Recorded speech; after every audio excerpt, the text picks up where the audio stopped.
اعوذ باللہ من الشیطان الرجیم بسم اللہ الرحمن الرحیم شروع اللہ کے نام سے جو بڑا مہربان نہایت رحم والا ہے۔ لاکھوں کروڑوں درود و سلام ہو کملی والے آقا محمد مصطفیٰ صلی اللہ علیہ وآلہ وسلم پر جو خاتم النبیین ہیں اور خاتم المرسلین ہیں کہ آپ کے بعد نہ کوئی نبی ہے نہ کوئی رسول ہے۔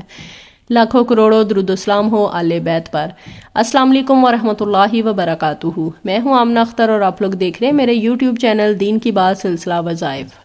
ویڈیو سٹارٹ کرنے سے پہلے میں آپ لوگوں سے ریکویسٹ کروں گی میرے چینل کو سبسکرائب کر دیں، ویڈیو کو لائک کر دیں اور اس کے ساتھ ہی بیل کے بٹن کو بھی آن کر لیں تاکہ میری آنے والی ہر نئی ویڈیو نوٹیفیکیشن کی صورت میں آپ لوگوں تک پہنچتی رہے۔ جزاک اللہ۔ آج ہم سورۃ النساء کی بات کریں گے۔ یہ ترتیب کے حوالے سے قرآن پاک کی چوتھی سورت ہے۔ پہلے ہم نے سورۃ فاتحہ، اس کے بعد سورۃ بقرہ، اس کے بعد سورۃ آل عمران کی بات کی تھی۔ ان کے فضائل اور برکات جو تھے وہ میں نے اپنی ویڈیوز میں آپ لوگوں کو بیان کیے تھے، اور آج ہم سورۃ النساء کے بارے میں جانیں گے کہ سورۃ النساء میں اللہ تعالیٰ نے کون سے احکامات کے بارے میں ذکر کیا ہے، ہمیں کن باتوں کے کرنے کا حکم دیا ہے اور کن باتوں سے رکنے کا حکم ہے ہمارے لیے۔ سورۃ النساء جو ہے یہ مدنی سورت ہے اور مدینہ منورہ میں نازل ہوئی تھی۔ اس سورت میں 24 رکوع اور 176 آیات ہیں، اور اس کی ہر آیت میں اللہ تعالیٰ نے ہمیں بہت تفصیل کے ساتھ بہت سے معاملات کے بارے میں جو ہے وہ بتایا ہے، اور سورہ بقرہ کے بعد یہ دوسری بڑی سورت ہے۔ یہ کافی لمبی سورت ہے، بڑی سورت ہے، اور اس میں کافی معاملات کے بارے میں اللہ پاک نے ہمیں بتایا ہے، تو اس پہ ہم آج روشنی ڈالیں گے۔ اگر ایک ایک جو ٹاپک ہے اس کے بارے میں بات کی جائے جو اللہ تعالیٰ نے اس میں بیان کیا ہے تو ویڈیو کافی لمبی ہو جاتی ہے، لیکن میں شارٹلی آپ لوگوں کو بتاؤں گی کہ سورۃ النساء میں کیا کیا معاملات ہیں جو اللہ تعالیٰ نے ہمارے ساتھ ڈسکس کیے ہیں اور ہمیں ان کو جاننا ہے اور سمجھنا ہے۔ سب سے پہلے سورۃ النساء میں عورتوں کے حقوق کے بارے میں ذکر ہے۔ مرد اور عورت کا جو دنیاوی معاملات ہیں اس کے بارے میں اس میں ذکر کیا گیا ہے۔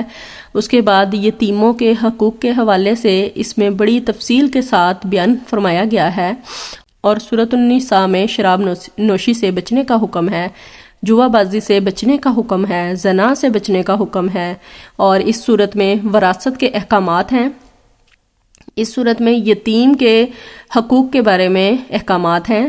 یتیم کا مال جو ہے وہ اس کی بالغ عمر تک پہنچنے تک جو ہے وہ کوشش کرنی چاہیے کہ سنبھال کے رکھا جائے، اور جیسے ہی وہ اس عمر کو پہنچے تو وہ مال جو ہے وہ اس کے سپرد کر دینا چاہیے، اور یہ کوشش نہیں کرنی چاہیے کہ اس کے بچپن میں ہی وہ مال ہڑپ کر لیا جائے تاکہ وہ جب تک جوانی کو پہنچے اس کا سارا مال جو ہے وہ ختم ہو چکا ہو۔ تو حقدار کو اس کا حق جو ہے وہ ایمانداری کے ساتھ پہنچانے کا حکم ہے۔ اس کے علاوہ خاندانوں کا بیان ہے کہ خاندانوں کو جوڑ کر کس طرح رکھنا ہے، اگر کوئی معاملات خراب ہو جاتے ہیں تو ان میں صلح صفائی کس طرح کرنی ہے آپس میں، کیونکہ یہ والے معاملات جو ہوتے ہیں یہ پولیس وغیرہ انوالو اس میں نہیں ہوتی، یہ میاں بیوی نے دیکھنے ہوتے ہیں، یا جو آپ کے فیملی کے لوگ ہوتے ہیں آپس میں ہی سب نے طے کرنے ہوتے ہیں۔ تو اس میں حکم ہے کہ خاندانوں کو جوڑ کے رکھو، رشتہ داریاں توڑو نہیں، رشتہ داریوں کو جوڑو۔ اس کے علاوہ جنگی خواتین کے بارے میں احکامات اس صورت میں بیان کیے گئے ہیں، اور عورت اور مرد کا مقام بیان کیا گیا ہے۔ خاندان میں نہ چاکی پر صلح کا حکم ہے، امانتیں اہل لوگوں کے سپرد کرنے کا حکم ہے، جنگ میں نماز نہ چھوڑنے کا حکم ہے۔ ہم لوگ ذرا سی کوئی شادی بیاہ آ جاتا ہے تو ہم نمازیں چھوڑ دیتے ہیں، تو اس صورت میں اللہ پاک نے حکم دیا ہے کہ جنگ کی حالت میں بھی نماز معاف نہیں ہے۔ اس میں آپ کو تھوڑی سی سہولت دے دی گئی ہے، لیکن یہ کہ معافی نہیں ہے، نماز نہیں ہے، نماز ہم لوگوں نے پڑھنی ہی پڑھنی ہے، اس کی معافی نہیں ہے۔ اخلاقیات کے بارے میں بیان ہے، ایمان کے تقاضے پورے کرنے کا حکم ہے، شکر گزاری کی اہمیت کا بیان ہے، عدل کا حکم ہے، اور اس کے علاوہ اگر کوئی انسان گناہوں کا ارتکاب کر لیتا ہے، اپنی جان پر ظلم کر لیتا ہے، تو اس کو چاہیے کہ وہ اپنے گناہوں کی توبہ کرے اور اللہ رب العزت کے حضور سجدے میں جا کر اللہ تعالیٰ سے اپنے گناہوں کی گڑ گڑا کر معافی مانگے، تو انشاءاللہ اللہ رب العزت کو بہت مہربان اور بخشش کرنے والا پائے گا۔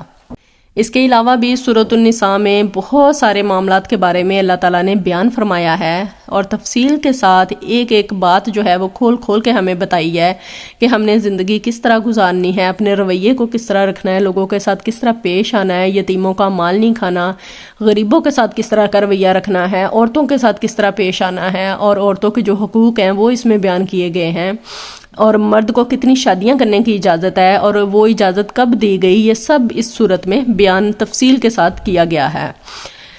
تو اس صورت کے بہت زیادہ فضائل اور برکتیں ہیں. کچھ فضائل جو ہے وہ یہاں میں آپ لوگوں کو بتاؤں گی کہ صورت نساء کو آپ کن کن موقعوں پر پڑھ سکتے ہیں. ویسے تو اگر آپ ہر روز اس کو پڑھنے کی عادت بنا لیں گے تو انشاءاللہ یہ آپ کو بہت سے معاملات جو ہیں ان میں سے نکال دے گی. سورۃ النساء کی آیت نمبر 175 جو ہے وہ بہت اس کے فضائل ہیں، اس کی بہت زیادہ برکت اور فضیلت ہے. تو اس کے بارے میں کہا جاتا ہے کہ اگر کسی عورت کا شوہر اس پہ ظلم کرتا ہو یا اس کے سسرال والے اس کے ساتھ اپنا رویہ جو ہے وہ اچھا نہ رکھتے ہوں، اس پہ ظلم کرتے ہوں، تو اس عورت کو چاہیے کہ وہ ظہر یا عشاء کی نماز کے بعد 7 مرتبہ سورۃ النساء کی آیت نمبر 175 اول و آخر 11 مرتبہ درود ابراہیمی کے ساتھ پڑھے، اور یہ والا عمل 7 دن تک کرے. 7 دن تک سورۃ النساء کی آیت نمبر 175 کو ظہر یا عشاء کی نماز کے بعد درود ابراہیمی 11 مرتبہ اس کے ساتھ پڑھے تو انشاءاللہ اس کے گھر والوں کا دل جو ہے اس کے لیے موم ہو جائے گا. اللہ تعالیٰ اس کے لیے غیب سے مدد فرمائے گا اور اس کے لیے حالات جو ہیں وہ بالکل سازگار ہو جائیں گے. اس کے علاوہ اگر کسی عورتوں مرد کے پاک دامنی کے حسن میں کمی آ گئی ہے، مطلب عورت کہیں اور انوالو ہو گئی اپنی شادی کے بعد اور مرد کہیں اور انوالو ہے اپنی بیوی کے ہوتے ہوئے، تو مرد غیر عورتوں کی طرف مائل ہوتا ہے اور عورت غیر مردوں کی طرف مائل ہوتی ہے، تو سورۃ النساء میں بڑی تاثیر ہے. اگر اس صورت کو پانی پہ دم کر کے اس شخص کو پلایا جائے تو اللہ رب العزت کے حکم سے عفت و پاک دامنی نصیب ہوگی. کیونکہ اس صورت میں مرد اور عورت کا جو ریلیشن ہے، جو فرینڈشپ آج کل کے دور میں عام ہو گئی ہے، اس کے بارے میں بھی بتایا گیا ہے کہ عورت اور مرد کی کوئی دوستی نہیں ہے سوائے میاں بیوی کے. حلال رشتہ صرف نکاح کا ہے. اس کے علاوہ مرد کس عورت سے نکاح کر سکتا ہے، کس سے نہیں، کون سی عورت اس کے لیے حلال ہے، کون سی حرام ہے، اس کے بارے میں سب کچھ سورۃ النساء میں بتایا گیا ہے. اس کے علاوہ اگر کسی کو انزائٹی ڈپریشن ہو جاتا ہے، یعنی گھبراہٹ ہوتی ہے یا وہ ٹینشن میں رہتا ہے یا اس کا دماغ جو ہے وہ معوف رہتا ہے، تو اس کو چاہیے کہ سورۃ النساء کو 7 مرتبہ پڑھ کر آدھا کپ جو ہے وہ گلاب کا عرق آپ لوگوں نے اپنے سامنے رکھ لینا ہے، اس پہ سورۃ النساء کو 7 مرتبہ پڑھنا ہے اور اس پہ دم کر دینا ہے. اس کے بعد اس آدھے کپ گلاب کے عرق کو آپ لوگوں نے 1 گلاس پانی میں مکس کر کے اس شخص کو پلا دینا ہے. تو اس کی ڈپریشن انزائٹی جو ہے وہ بالکل ختم ہو جائے گی اور وہ بالکل حشاش بشاش محسوس کرے گا اب اللہ رب العزت کے حکم سے انشاءاللہ. امید کرتی ہوں آج کی ویڈیو آپ لوگوں کو بہت اچھی لگی ہوگی. سب سے پہلے ویڈیو کو لائک کر دیں، چینل کو سبسکرائب کر دیں اور اس کے ساتھ ہی بیل کے بٹن کو بھی آن کر لیں تاکہ میری ہر نئی ویڈیو آپ لوگوں تک پہنچ سکے.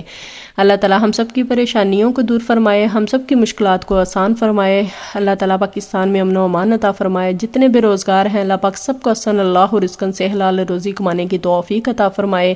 جو بے روزگار ہیں اللہ پاک انہیں احسن اللہ رزقن سے حلال روزی کمانے کی توفیق عطا فرمائے. جو بے اولاد ہیں اللہ پاک ان کو نیک صالح اولاد عطا فرمائے. جو اولاد نرینہ کے خواہش مند ہیں اللہ پاک انہیں نیک بیٹے عطا فرمائے.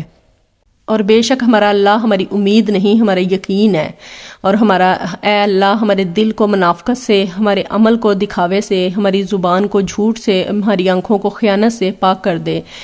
اے میرے اللہ ہم تیری آزمائش کے قابل نہیں ہیں، ہمیں بس اپنی رحمتوں سے نواز دے. یا اللہ ہم سب کی نیک دعاؤں کو قبول فرما. اے اللہ ہمارے دلوں کو سکون عطا فرما، ہمیں صراط مستقیم پر چلا. آمین ثم آمین یا رب العالمین. دعاؤں میں یاد رکھے گا، اپنا ڈھیر سارا خیال رکھے گا. اللہ حافظ.